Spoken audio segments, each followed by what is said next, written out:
Sparkz, take it away.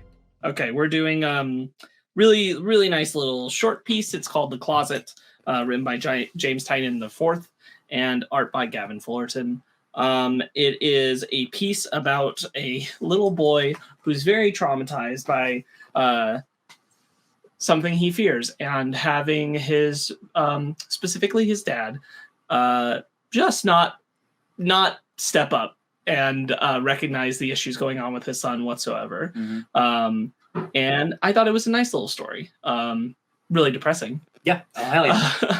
in a pretty severe way. The dad is a pretty quintessential, well captured character who, like, everything going wrong is everyone else's fault but mine. Yeah, blames everything else except his own. Yeah, I hold on, I took a picture of it. I absolutely adore this. My only issue is that it wasn't longer, because I could have used more misery, because misery breeds company, or whatever they say. Let me see the picture that I took. Oh, it's so far gone. I lost it. Maybe I didn't take a picture. Got it.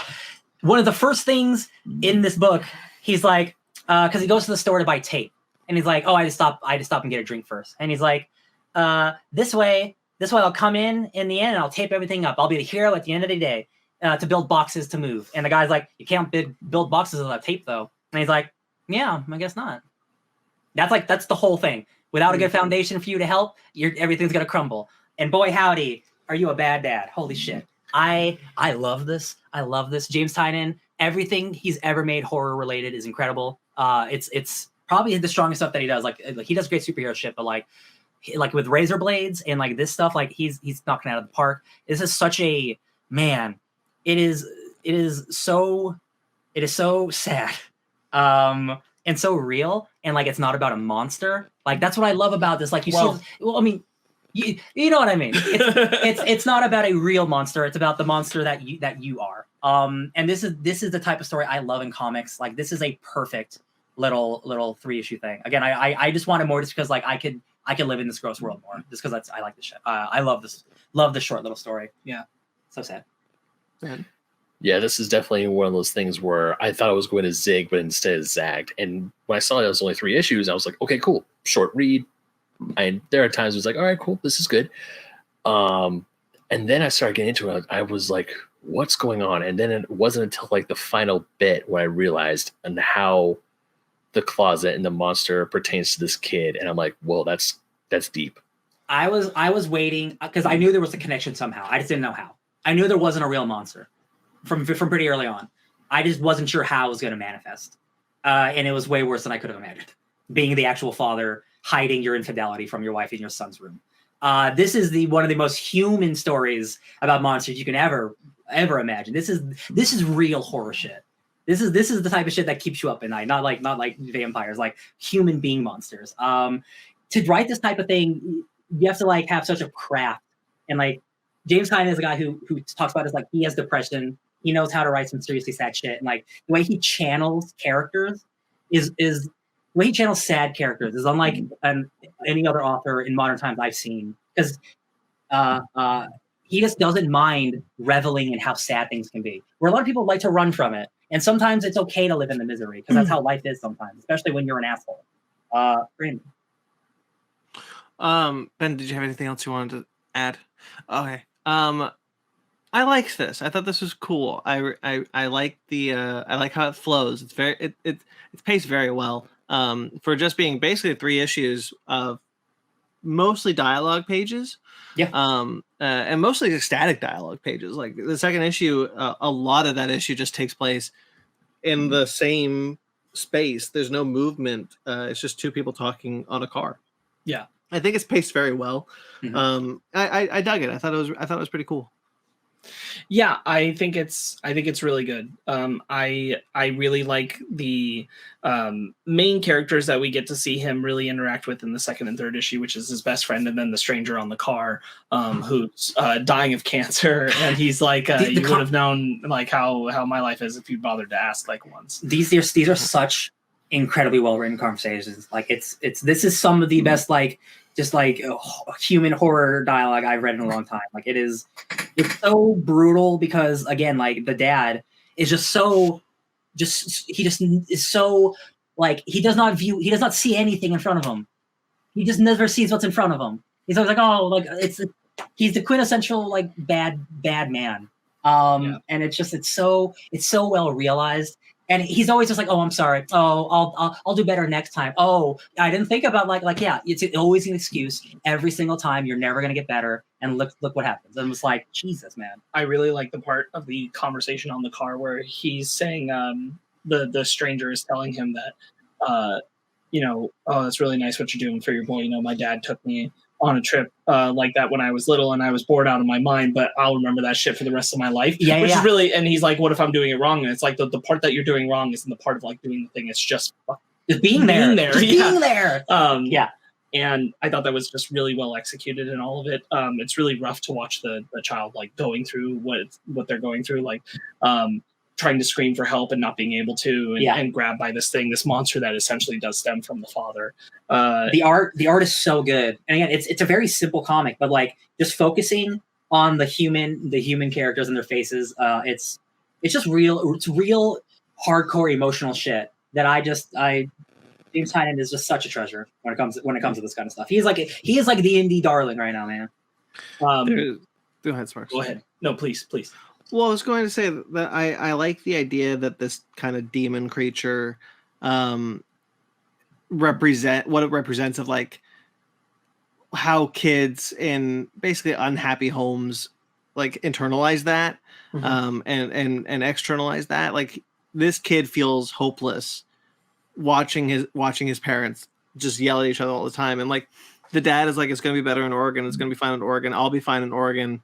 And it's the same old thing. And that's kind of like the idea of like the closet follows this kid because what the dad is running from is following him no matter how many, like he says in the third issue, like the guy says like, you can't run away from that. For Fresh Start it doesn't exist. Yeah. Like the inciting incident of how the monster is created it's so well done. Oh my God. Like I love it so much of the dad bending over, and the reason all this happens is because he tries to hide from his son so his son doesn't see him. So when like, oh, is there something there? There's not actually something there. So it all becomes real. He actually did see something that wasn't there, and his father has to go along with it. And you can't sleep in our room. He created this all himself, and it's never taking accountability for your own life. And just like pushing it aside, like, oh, we'll move, that will fix it. We'll get a new thing, this will fix it. Like you can't fix it if it's broken. Right. You have to get a new thing. And this man is fundamentally broken. And I just even says it when he so talks well realized. He even says it when he talks to his wife when because she, they walk in and she's looking happy and he's he's like, okay, we're back, and then things get bad and really quickly because like he says, really, you really want to bring this here. This is how you want to start it. Yeah. This is how you want to start this. Yeah, because he mentions that the movers must have took the bag, like his son's bag, and then she's like, I've been unpacking. There is no loose suitcase. And he goes, and he's like, oh no. And she's like, how long have you known about this? And then the second he says, is this really how you want to start? The instant they started yelling. Yeah. And you see Jamie upstairs crying. And it's like, there it is. That's the source.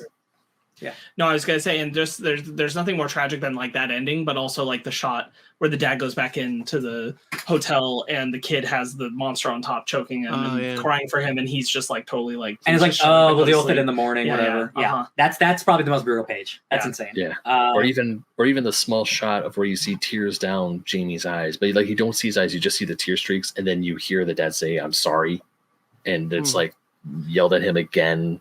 And it's just been a horrible, miserable road trip for the both of them. And then once they get to Oregon, it all continues to fall apart. And it's again, like the dad, like he doesn't have to be so antagonistic. Like him saying, this is how you want to start it, is him starting a fight. He could have just like actually been real, like, I messed up, I'm sorry. And he's so good at that. Like he's so good at being written as this character who, he's being antagonistic, but he's saying it in a way where he can shirk the blame away. Like, that you're putting that on me and that wasn't me. Like the really good bit where she's like, I can't believe you did that. And he's like, what are you talking about? And she's like, you spun it so that it sounds like it's my fault. Yeah. For I think I have it here. Hold on. You made it my fault that he couldn't sleep with us. For the way that it was, because you said like, oh, I need you to do something, so that's why he can't sleep with us, and you made it my problem, not your problem.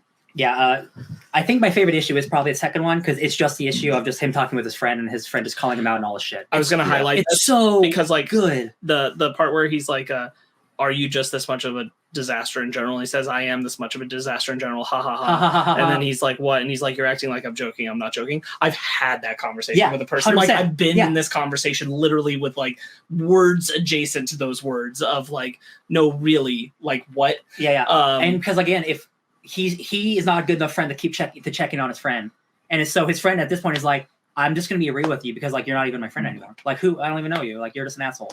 Are you gonna fix your shit? It's not funny. Yeah. Like you won't do your call. You won't do any phone calls with me. So I gotta just lay it all exactly. Right yeah, here. You won't talk to me, and it's like you brought your son here. It's like this. Like you treat your son. It's like this pent up like aggression that his friend has, because like his friend it's coming from a place that his friend cares about him, but he clearly sees that there's something wrong. And if the guy had stayed in touch, it would have been a constant conversation that he and his friend would have, but in a much softer and a much simpler way, much more digestible way. Whereas now, the guy's like, I just got to front load all this. This is all that's been pent up. You're getting it all right now. Yeah, because I never get to see you. Yeah. It's amazing how much.